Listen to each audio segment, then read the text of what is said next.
I don't want you to come to the Bronx. I'm good. Like, you stay where you're at. Stay where you're at. Yo, this is Paulie Mars, who's a kindred spirit, known for highlighting local eateries and small businesses in her home borough of the Bronx. Were you really on our level of uplifting and putting the community on, or were you just seeking your next post? I came across Paulie's page when she left a comment on one of my videos. When I saw that she grew up in an immigrant household in the boroughs, and she's a professional in documentary filmmaking space, I knew I had a link with her. We grabbed Tina's Cuban in Midtown, recommended by Paulie, and talked about working with marketing agencies. And I've had to push back. Me too. I've pushed back, all and the I'm time. like, nah, send us something like this. I'm telling you they're gonna like it. No notes. What I told you. How she balances being a creator alongside a full-time job as a documentary producer. There have been days I only had 4 hours of sleep, 3 hours of sleep, because I'm trying to balance the content with the producing. And how her time at NYU taught her the fluency to navigate in various rooms. Are you dumb? Spike Lee just invited you to his class. So we're doing Tina's Cuban. Oh shit, say word. Yo, Oh, I'm gonna get this the, is a perfect day hope for I me be to have Tina's. I'm definitely hitting the gym after this shit. Why? Whew, steamed veggies, and then my dudes. Don't do that. Nah, yo, I just had. Yeah, we're going back to back. This is a. Wait, what did you I have? just had a salad. Yeah. You know, Okay, so now we can Yeah. cheat You know what I mean? a little bit. With a Sung, little- did you eat? Did you want to order something? Okay. You got something? Okay. He waited because he's like, nah, I'm not trying to get the salad. So he waited for the good shit. You know what I'm saying? Like Cuban. But think about it. It's Midtown, right? You only got healthy fast food. Yeah. Right. Yeah. Sometimes you don't want to eat that shit. Like, you just want to like. But you know, this is the type of joint that after you eat it, you got to take a nap. You know what I mean? Oh yeah. Nice. It's. Let's see. I feel like I should do. I used to get their yellow rice. But thank you so much for making the time. Thank you for having me. I was surprised when you hit me up. I'm not gonna lie. What Why? you mean? Why? I slid into DMs early. As soon as I saw her video, I was like, yo, we got to get her on Creators Lunch. I knew Wait, it. which video was that? You left a comment about something I said about like documentaries. You did a reply video, and then I peeped your content. And then coincidentally, in my Explore page, I believe it was like some basement spot that you highlighted. Yeah. I see that video too. Yeah. And I was like, oh shit, that's the The girl that window. actually, The window. that's the young lady that left the comment. connected the Yeah, and I dots. was like, oh shit, like she actually makes content herself. Yeah. And I started peeping the details, and then, you know, you talked about your extensive career and, you know, working on docs as a producer. Yeah. And I just thought that, wow, this is, she's a kindred spirit, because I've also worked in doc, and my business partner, Brian, also has extensive experience working in content. Yeah. So you're a city kid from the boroughs that represents for her culture, but also have the fluency and the experience of working in traditional media. So Yeah. I was like, yo, we got to connect. Yeah. What'd you do in docs? All my docs that I've worked on, produced, have to do with social justice. Okay. And so one of my first films was like moms separated at the border under Trump, right? Like stories like that. And so when people ask me like, what do you do? I kind of hate saying it because I noticed, especially in a social setting, like you're at a bar at a happy hour, you start to talk about it and everyone's like, oh. And I'm just like, I create content. Like that's what I do, you know? And so, but I've done documentaries for like HBO, for Netflix, for Apple. And you're producing, directing? I'm producing. I'm Oh, producing. amazing. Yeah. But I told him, so I'm associate producing now because once you get into like full producer mode, you're married to it, I feel like. And so now that I've picked up content creation, I'm just like, do I want the content to suffer? Like, do I really want to step away from content creation and give my life to producing? Because when you're out in the field, you know, like, yeah, we have a 12-hour day, but producers are working 16 hours. Like, Now you're married to the project. yeah, you're married to the project. There have been days I only had 4 hours of sleep, 3 hours of sleep. This past 2 weeks, with this new project, I'm only having like 4 hours of sleep because I'm trying to balance the content with the producing. And so imagine if I was like a full-fledged producer. This wouldn't exist. Paulie Mars wouldn't exist. So if what do you do is a tough question, is Can you answer who is Paulie Mars? It's the first time we're meeting. Is that Yes. easier or harder to answer? That is such a hard question. That's even harder. That's Well, such we a know that hard you from the question. Bronx. Yeah, I'm from the Bronx. By I guess way Paulie Mars of- is just not a monolith. I'm a person trying to figure out life, and I share that online. Because a lot of people know me from the food. Like, we just had that interaction down there. Like, wait, you do food. Oh, she does food too. You Yeah, both this do gentleman food. that was downstairs just grabbing his lunch, and he's like, "Yo, you the girl from the Bronx, you the dude from Queens. I follow both of y'all."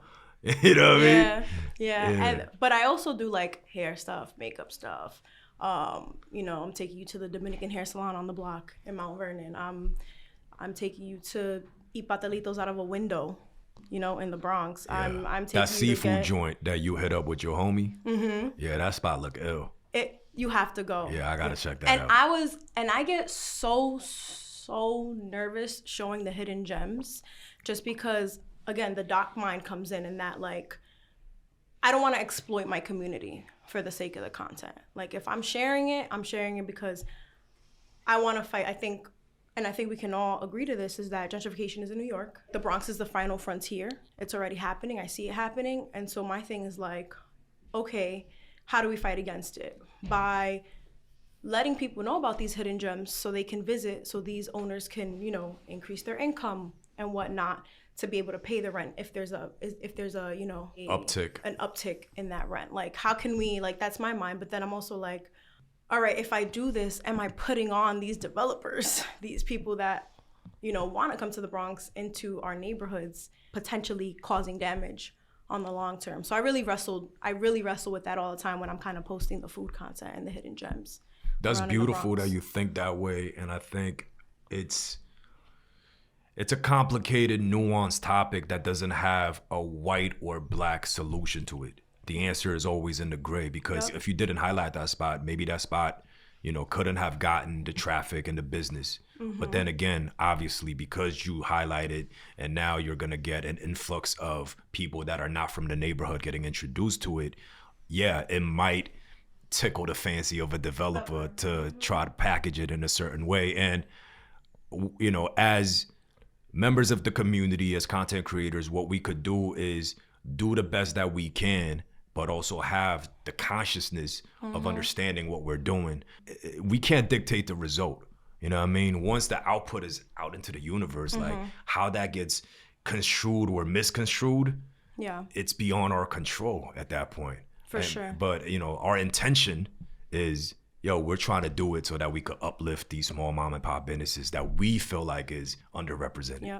I go in, I like to say a lo foque. Like, I just show up, pull up, record, blah, blah, blah. At the end of my meals, normally, right, I go, who's the owner? Let me talk to them. And I sit there, and sometimes I spend 2 to 3 to 4 to 5 hours just talking to them, getting an idea of, like, where this business started, where did it come from? And I think one of the things that I always say is, like, listen, I'm going to post you. If it goes viral, it goes viral. If it doesn't. But just promise me, like, you know, you take into consideration the community around you, the income around you. The Bronx, right, is, you know, most neighborhoods are low income, are vulnerable communities. Like, you might see an uptick in business, you might not, because we're at the mercy of the algorithm. But try to hold out, like, you know, like, don't. I know it's very easy to think of, like, that dollar sign right away, but, you know, hold it down for, like, your OG customers that have been coming here for like 10, 15 years. And also understand that this might be a temporary uptick. Yup. That You know one. what I mean? And that's why I'm always like, all right, what's your Instagram? 500. I need you to, like, once I post this, get on your Zoom. Yeah. I need y'all to do it. And I hit them up on Instagram too, like, why you not posting? And they'll try to hire me as a social media manager. I'm like, I really don't. I wish I could manage your business socials. I really can't, but let me put you onto another creator who does that. Yeah. I've gotten a creator, you know, side work that way, of PCing them in that way. So for me, it's just like having a conversation with these business owners, but also being cognizant of, like, the implications of, you know, me posting and putting people onto these spots. Another thing too is, like, as content creators, I feel like we also need to make sure that we're not exploiting it just for the sake of creating content. You know, like, I've had a business hit me up and, like, say, like, yo, after you made me go viral, all these people wanted to come, like, all these content creators wanted to come, and I'm dealing with health issues. I can't have you in my personal space right now, blah, blah, blah. And then they unfollow her. what was your real intention? You know what I'm trying to say? Were you really on our level of uplifting and putting the community on, or were you just seeking your next post? Yeah. And it's like, I don't want you to come to the Bronx. I'm good. Like, you stay where you're at. Stay where you're at. How long have you been making TikTok videos? So I started in 2022. And so I started because I went through a big life change, a breakup. And you know, when you go through a breakup, some people dye their hair. Some people go to the gym. I got on social media. And so We outside. we outside. And if you scroll back to like my first, mind you, I was anti social media. Like if I bring any of my family and friends, like if you ask them, they're like, I don't know what the change was in this girl, but she used to be like, dude, you have to take a photo. I used to be that type of person. Like, I run away from the camera. I don't want to do anything. Because you were behind the camera. It's not even being behind. I think I was just like self-conscious, and I'm just like, can we just live in the moment? Like, why everything gotta be a photo? Why, like, and I think that once that happened, you know, that big life change, I was like, you know what? I'm gonna do the complete opposite of everything that I've normally done, because we just gotta fuck some shit up. And so I did dye my hair and I did start going to the gym. But I also got on TikTok. And the first thing I did when I made my account was, TikTok asks you, do you want your contacts like in your phone to find you? Fuck no. Like, hell no. I don't want anyone to find me. I don't want no one. I don't think my family or even my friends knew I was posting on TikTok until like I had 10,000 followers. Same. They were like, what is this? like you got caught. Like, yeah, I got caught. And they were like, why didn't you say? I'm like, because in the beginning, I was posting self-love stuff. Like, it was very cringe. It was like, I had a bad day, but the girls at the gym were being so nice. Oh my God. You know, and I'm just like, I don't need my family to know when I had a vulnerable moment, because, you know, I come from a Latino family, and so we say like, la ropa se lava en casa, right? Like, you keep your dirty laundry in the house. Like, you don't air it out like that. And so this is me being vulnerable with my emotions, what I was going through, and posting it online, you know? And the last thing I need is like a call, like, are you okay? What's going on? And then next thing you know, Christmas is all about me. I didn't want that type of attention from my family, but yeah. So how did your content sort of evolve? So I feel like when I started posting, I noticed that people were actually interacting with me, commenting. And mind you, this was like supposed to be like a personal private diary. I mean, I did post it publicly, right? But I didn't think I would get pushed out.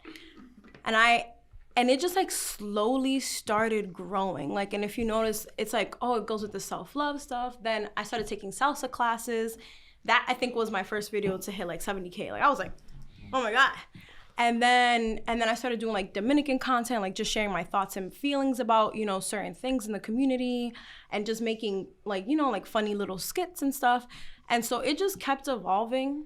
And that year I was finding myself personally, like, who am I without this person that I was with since high school, but who am I, me, like as myself? And so I think that TikTok helped me, like, in a way, kind of evolve to me rediscovering and falling in love with myself again.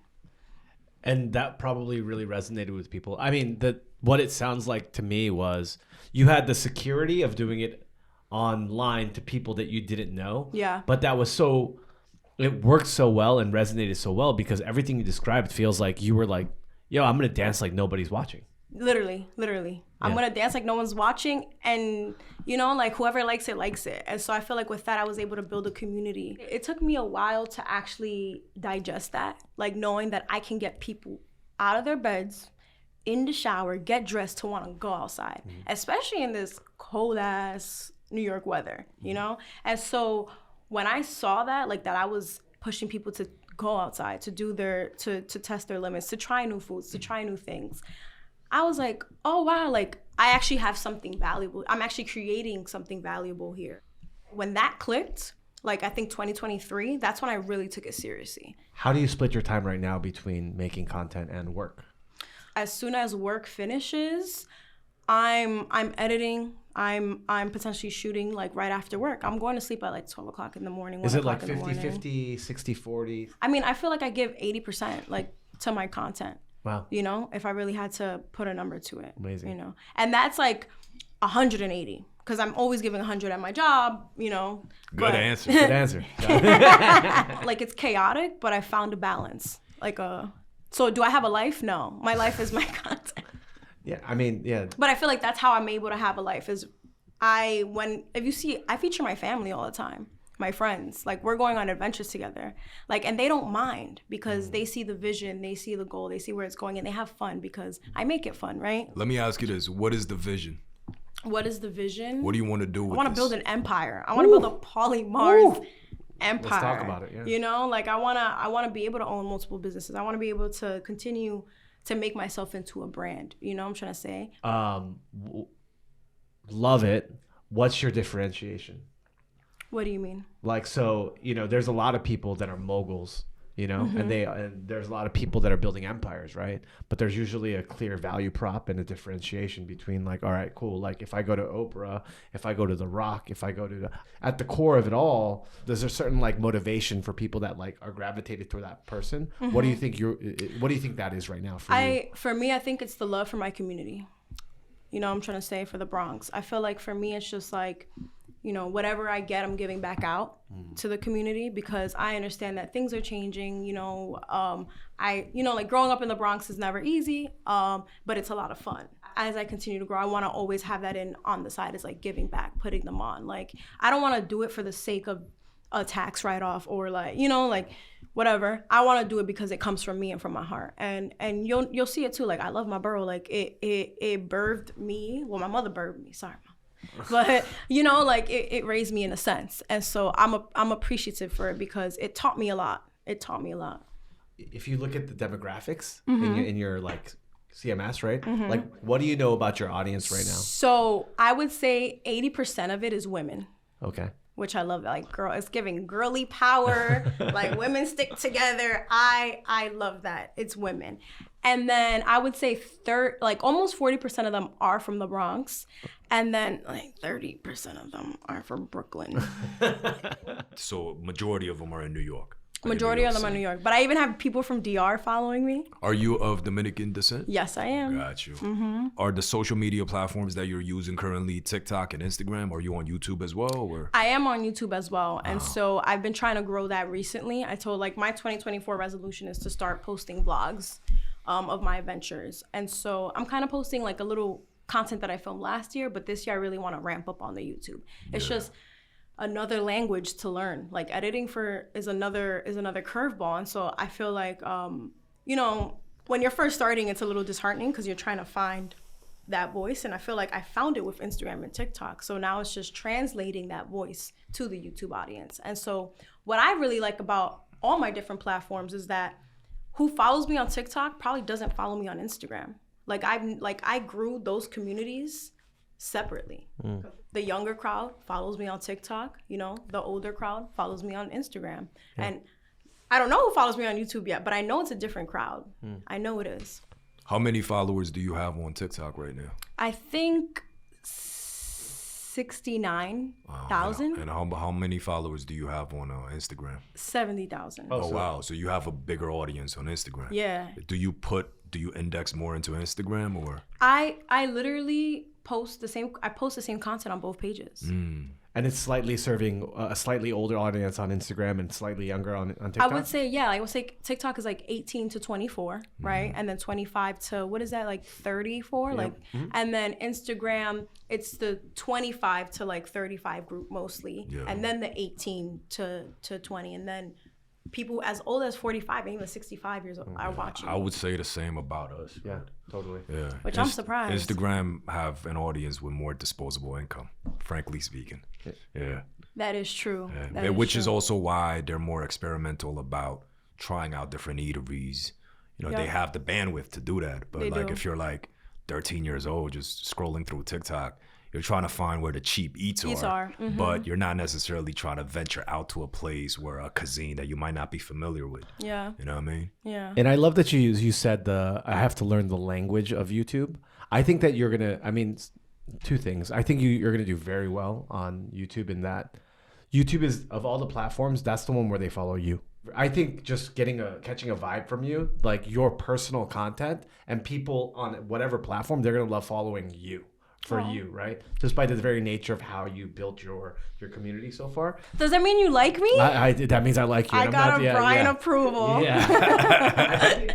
It's very clear from my first time meeting you is that you have a fluency, right? You're very fluent in many circles, and I think that gives a huge advantage, and that's ultimately the thing that has long staying power in trying to build an empire and build a community as a creator, right? That's the world-class advantage. That's your advantage. That I'm like diving into different. No, just the fact that you understand how to speak in different rooms.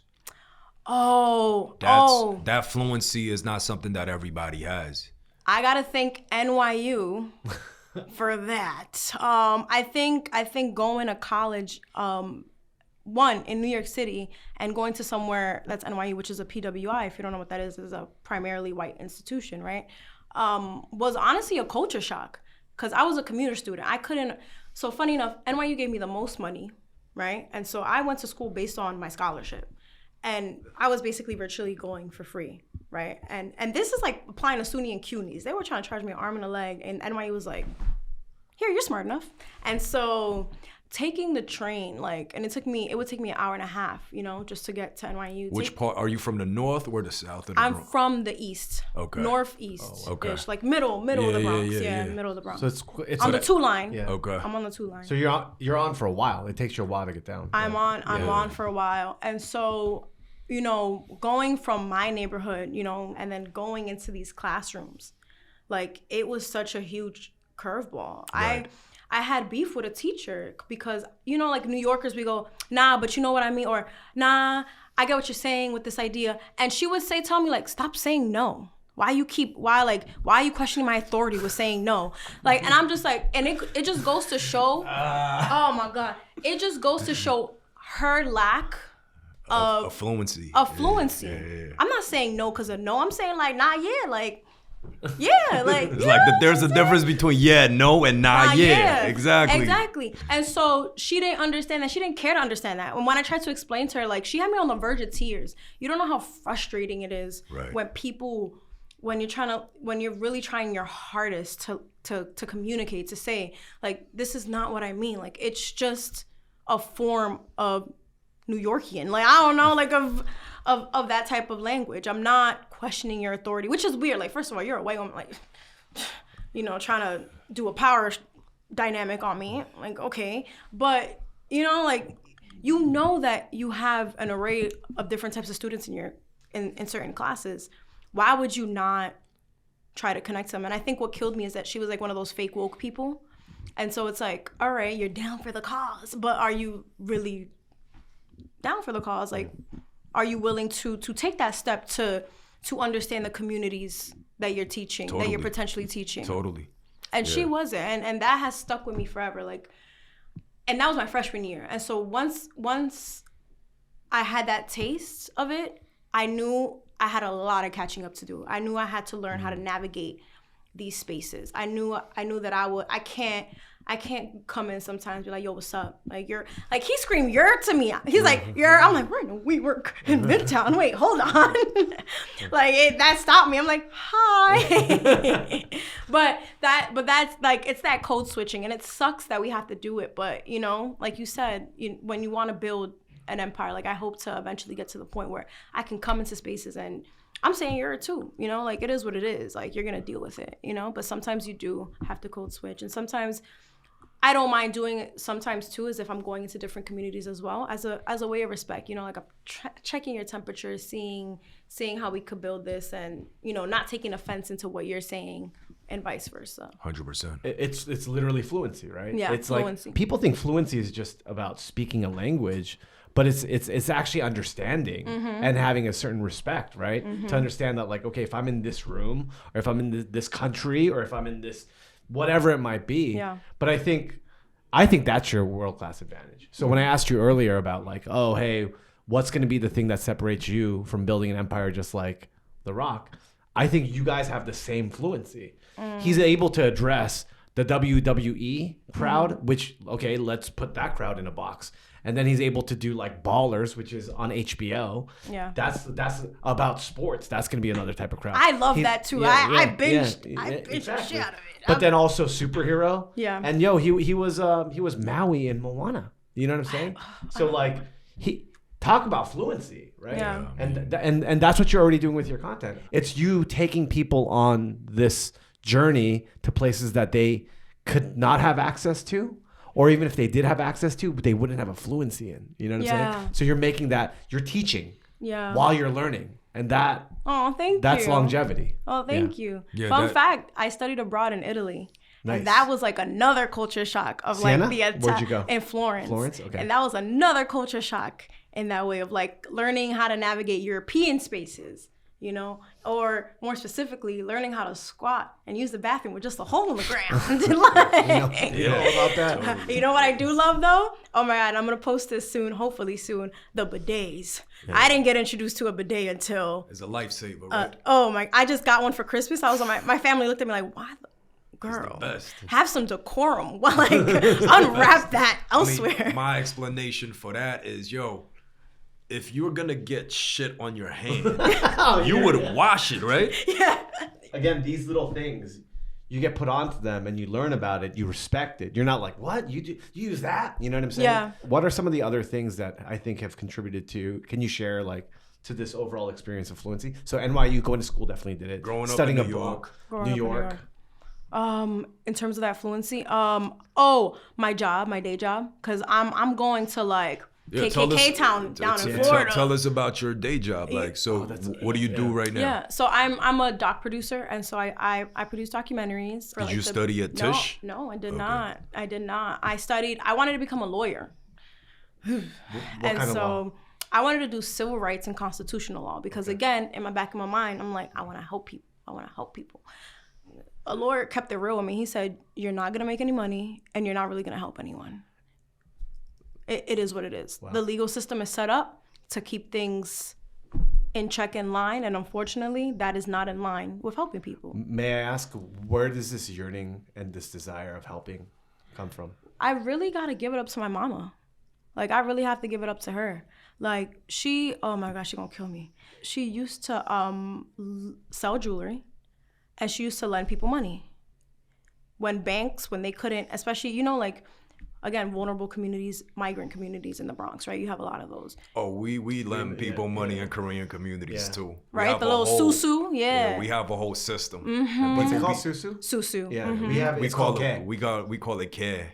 Is it where you give out the numbers and then they get paid out weekly, kind of? It's more like, how do you explain it? It's you have a pool. You know what I mean? And everybody chip in each month. And then, people take turn to get that big That's pool. A susu. That's a susu, exactly. So I'm one of the rare New Yorkers that has a car because I grew up in the back of a car. My mom used to pick me up from school. She used to have my little container of food. And I would do my homework in the back of the car, eat my food while she went around the Bronx, picking up money, distributing money, doing all that, even with jewelry too.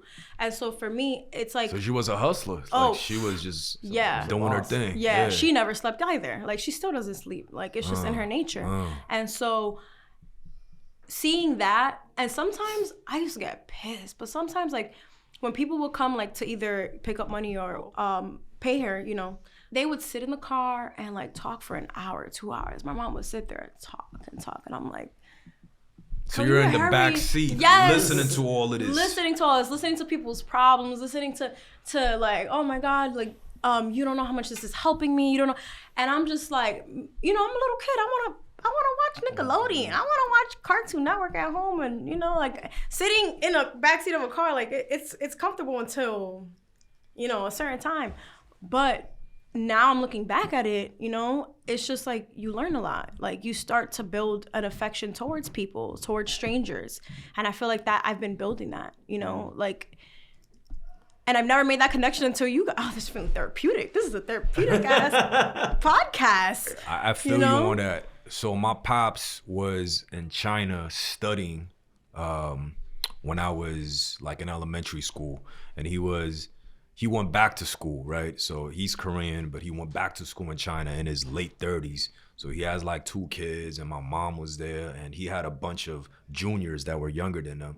And during this time, like, there wasn't a big Korean community in this particular city that we lived in China. So all these juniors would come to our house during lunchtime. So ever since I was a kid, and even before that, like, my grandparents had like a restaurant that was running out of the crib in Korea. So I was that young kid that always had access to adults. And I would listen to adults. And I after I became an adult myself, I realized that not everybody has that experience. So you just sitting there, like, all that subconsciously just impacted you from gaining all this access to information, and you became a listener, and that's why you're in the doc space, I think. You know what I mean? Like, it's there's like a through line. You know what I mean? There's a through line. Oh my God.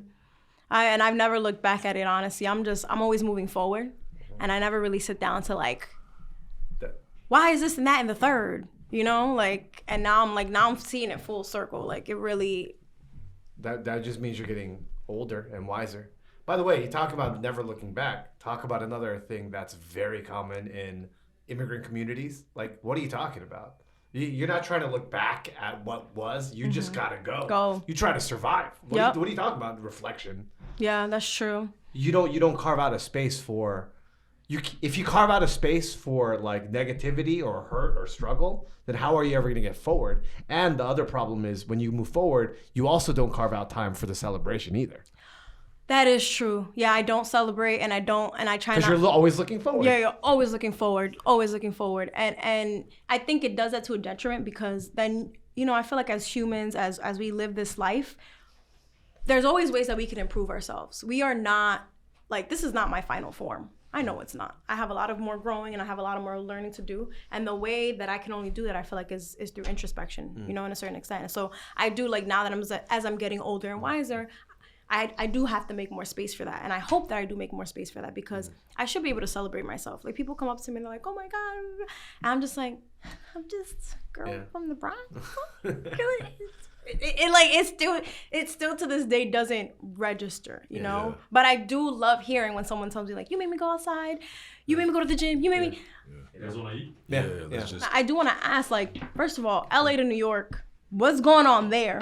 How are you feeling? How are you surviving? It's in New York? Like, are you okay? It's not, New York is not easy. And I know LA is not easy, but I feel like I feel every time I see an LA person come to New York, they're like, oh my God, I hate New York.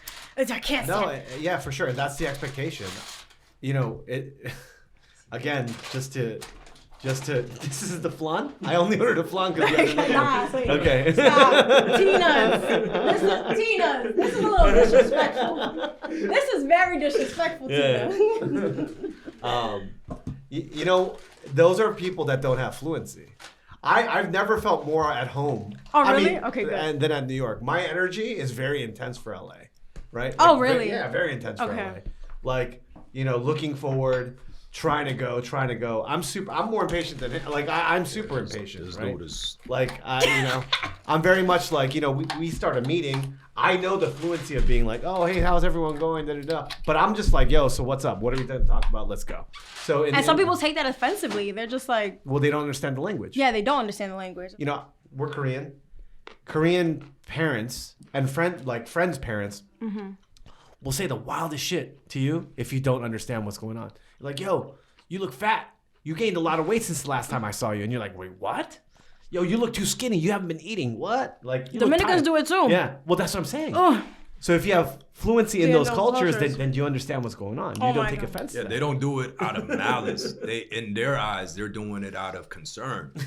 It's love. It's their love language. Yeah. It's their love language. But yo, do that shit to like a middle American white person. They're gonna look at you crazy. Yo, it's like, what? Like, yo, Mr. Kim, you just called me fat? Like, yo, what's going on with that? You know what I'm saying? Like, oh my. And I'm the type to clap back too. Cause I'm like, you guys need to learn fluency too with my family. Oh my God, I had my uncle. He was like, you look a little bigger, like you got chubbier, like what's going, like, like you need to lose weight. I said, when you lose yours, I'll lose mine. Shut him up real quick. You gotta, like, that's the expectation. You gotta say it to your uncle. You gotta be like, well, I'll lose mine when you lose yours. Yeah. And then he's like, All right, there you go. Respect. Respect, exactly. You're right, because he You never gotta brought earn it that up. shit. You gotta He earn that never shit. brought Yeah, it back yeah, up. He's yeah. careful when he around me now. Yeah, the fluency, in terms of the fluency topics, when you go to like a Jamaican spot, or West Indian spot in general, a lot of them are sassy. And they do it in a way where they're not trying to be mean to you.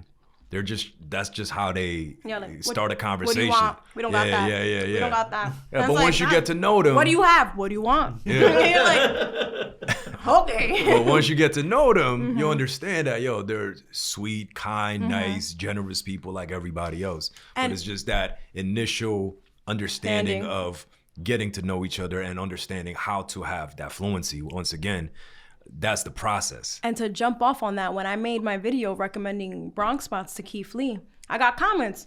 Yo, why didn't you tell him to go uptown, like to like the Caribbean spots, the West Indian spots? I'm like, you really trying to fuck New York up right now? Like, he doesn't have that fluency yet, you know? Like, I don't think he especially for that, like, yeah, he has a Dominican sister-in-law, but I don't know if you could pull up to the Trini spot, the Jamaican spot, and he already had a bad intro to New York, you know, just with the comments and all that stuff and how people were reacting to him. But, like, do I really want to pour salt on that wound? Like, no, like, only if I could pull up with him and just be like, listen, this is just how they are. Like you said, like, they're just, you know, it's sassy, they care, like, it's just, you know, you gotta, like you said, you gotta turn that fluency on and just understand it's never personal. And that's it. And so that's why, like, I'm like, let me recommend spots that I love, that I know, like, they'll, by his metric, right, are gonna treat him nice, are gonna give him good eats, and, you know, can use the business. Yeah. So do you want to become a full-time content creator? Yes, I do want to become a full-time content creator. And I'm trying to work towards that. Because one, I don't want to ask for permission anymore, you know? Even when I'm pitching ideas or, you know, recommending anything, I'm answering to a network. I'm answering to executive producers. I have to seek permission to bring any ideas that I have to life. And quite honestly, when I first started content and started realizing, like, I don't care what anyone has to say. It's liberating, right? It's liberating. And so I'm just like, this is what I want to continue doing, to the point that, one, I can build that empire. And you know what? I woke up, I want to start a production company. I have the contacts. I have, you know, the skill set. I know what it takes. I know who to seek out. I could do this, you know, like, now that we have it, and the content is fun. So why not? And so for me, I want to make that pivot. And I think, again, I need to learn that language of business in content creation, because negotiating your deals, knowing what's industry stand. I know it for the film business, right? But it's another monster. It's another beast when it comes to content creation and working with brands, working with, you know, different people in that sense. Are you doing a lot of brand deals right now? As they come in, you know. What was your first brand deal? Can you share? It was Sprite. It was Sprite. That's a good one. That's a good one, yeah. Really? Okay, good.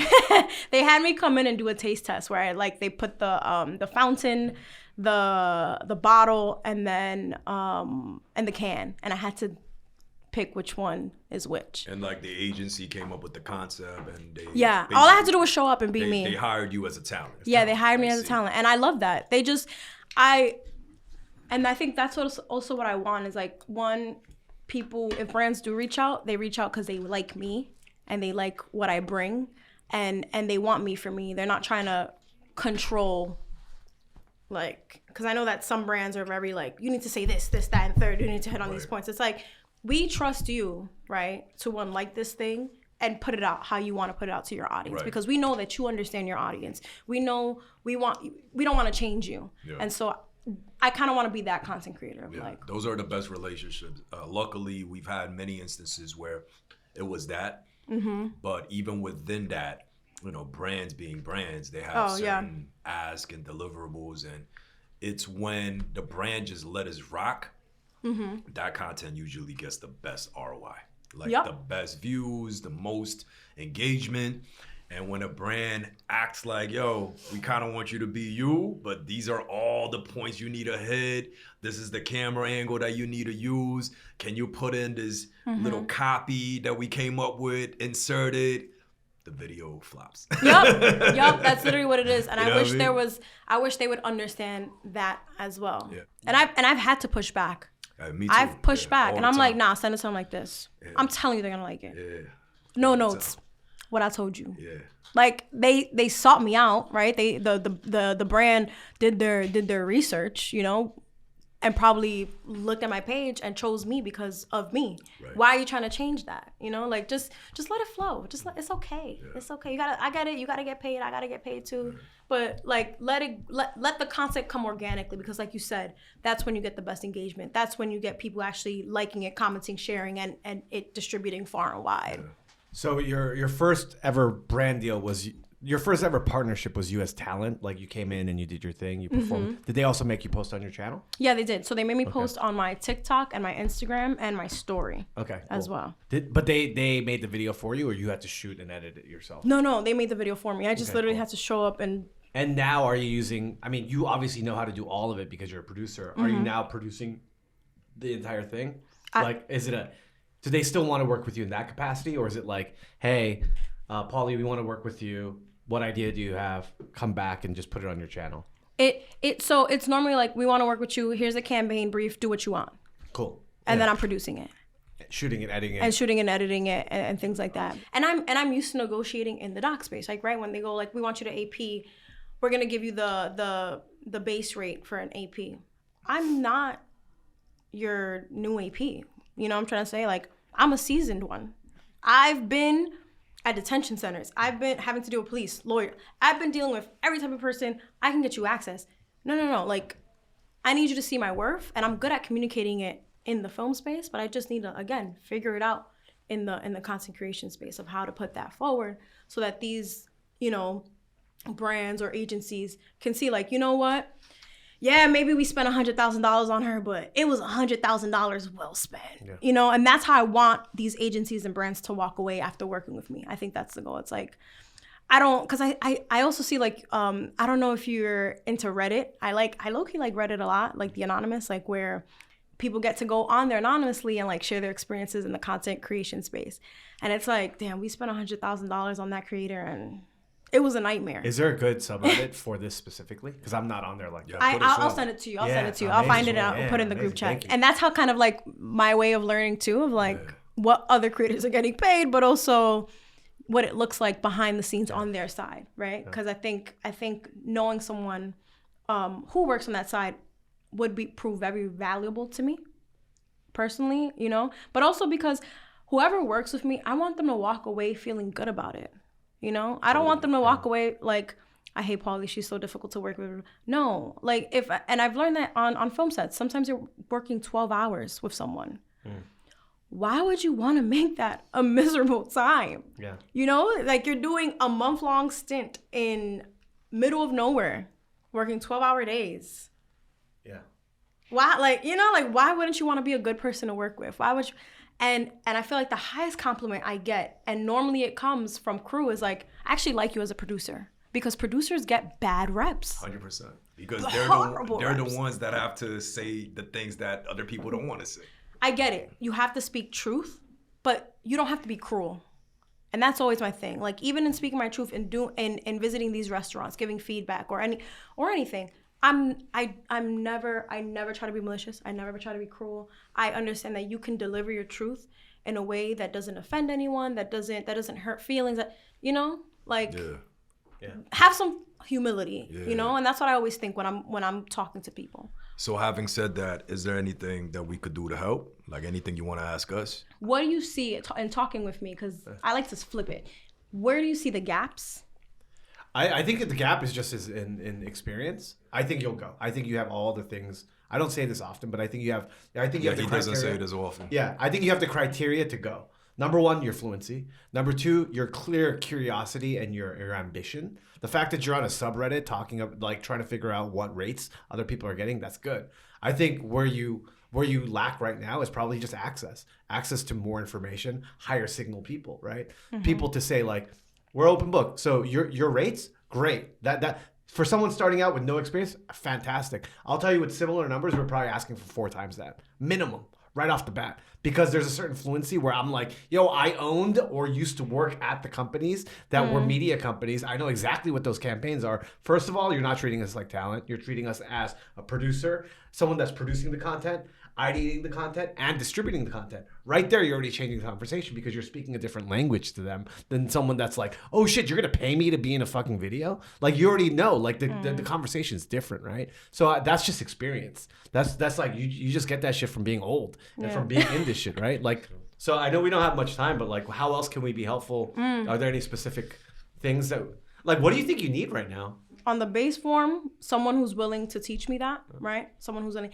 And for me, I always thought it was a manager or an agent, like someone who wants to grow with me. You know what I'm trying to say? Or is already at that position and in that space, but wants to see me win because they believe in me as much as I believe in myself. I want a godmother, a godfather. I feel like that's the word that I want. You need a mentor. No. I need, There's 3 different types of help you can get, right? Yeah.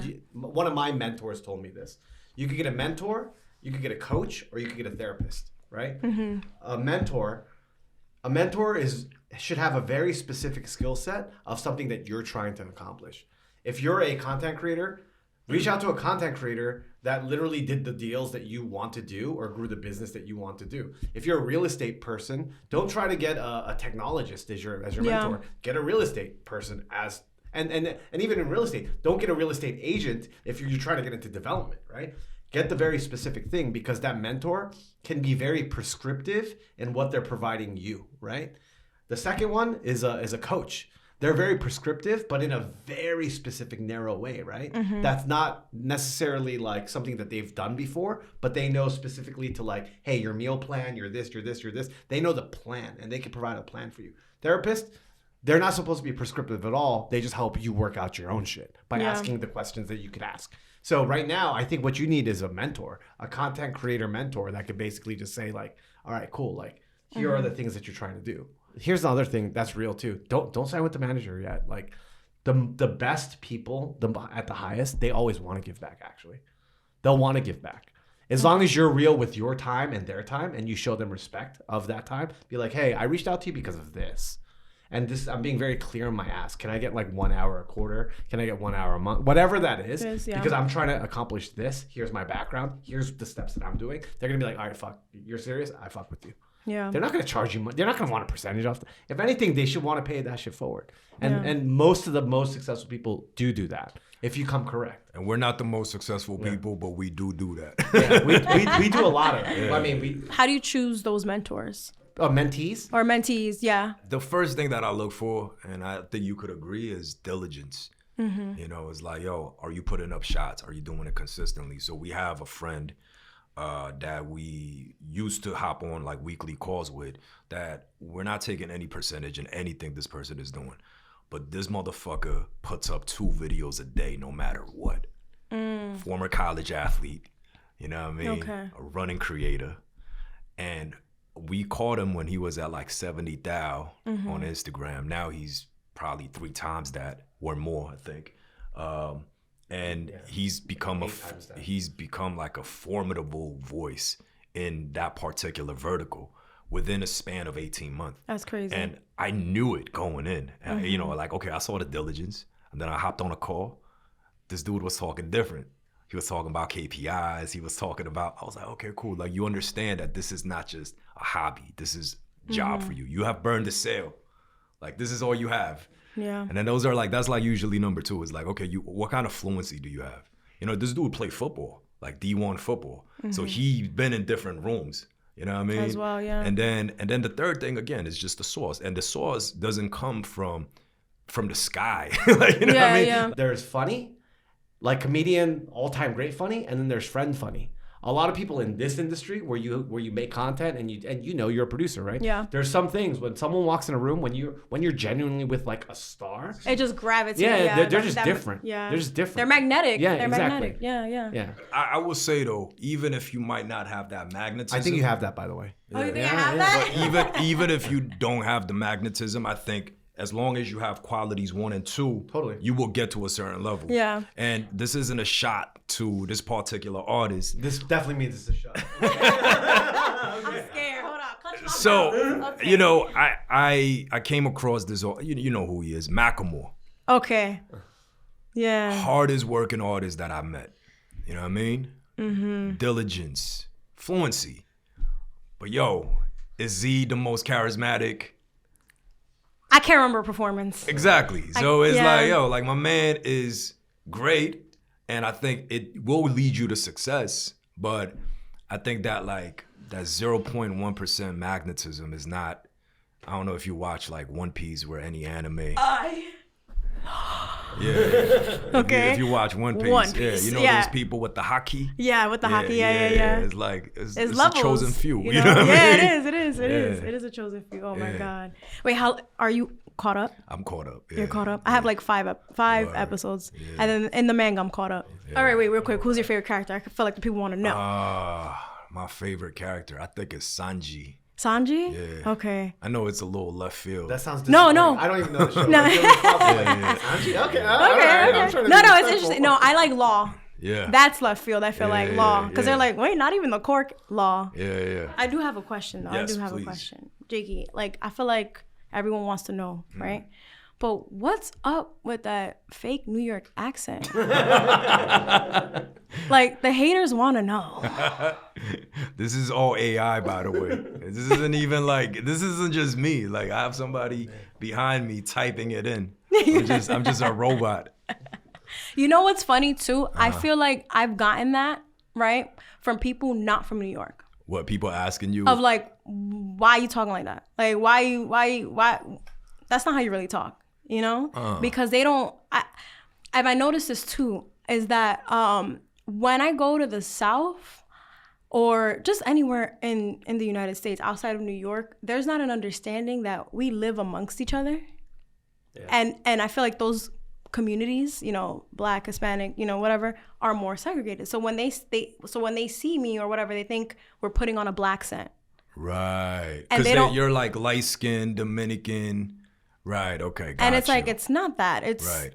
what we grew up in. Right. And so every time I see that comment, it's like, oh, someone who has obviously never traveled in their life or visited New York. So, you know, I'm not going to lie, I'm a human being. So after I got by the 50th time, I was like, yo, this is kind of getting a little annoying. Mm-hmm. Now that it's at 1,000th time, you know what I mean? Like, I've gotten to so many, like, I look at it as an indicator that, okay, the video is performing.